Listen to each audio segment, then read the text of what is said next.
अकोल्यात धुवाधार पाऊस होतोय आणि कालपासून हा पाऊस सलग सुरू आहे आणि आपण आहोत अकोल्याच्या जिल्हाधिकारी कार्यालय चौकात.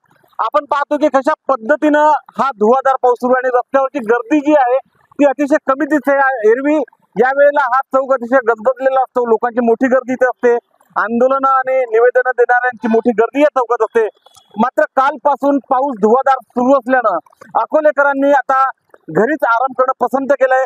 29 जून पर्यंत पश्चिम विदर्भात असाच पाऊस राहणार असल्याचा अंदाज जो आहे तो हवामान विभागाने व्यक्त केला आणि याच पावसामुळे अकोल्यातलं जनजीवन कालपासून विस्कळीत झालं असं म्हणता येईल. पुढचे काही दिवस हा पाऊस असाच राहणार असल्यानं पेरणीची कामं जी आहे ती पुढचे 2-3 दिवस बंद राहतील. मात्र सध्यापर्यंत अकोल्यातल्या जवळपास 30% पेरण्या पूर्ण झाल्या, त्यामुळे कालपासून सुरू झालेला पाऊस जो आहे तो शेतकऱ्यांसाठी वरदान ठरणार आहे. त्याच पद्धतीनं पिण्याच्या पाण्याचा जो प्रश्न आहे, सध्या अकोल्यातला पाणी पुरवठा करणारा महानदी काटेपूर्णा प्रकल्पात फक्त 11 ते 12% पाऊस असल्यामुळे या पावसामुळे धरणातली पाणी पातळी वाढेल अशी शक्यता जी आहे, अपेक्षा जी आहे ती लोक व्यक्त करतायत. उमेश अलोने, एबीपी माझा, अकोला. एबीपी माझा, उघडा डोळे बघा नीट.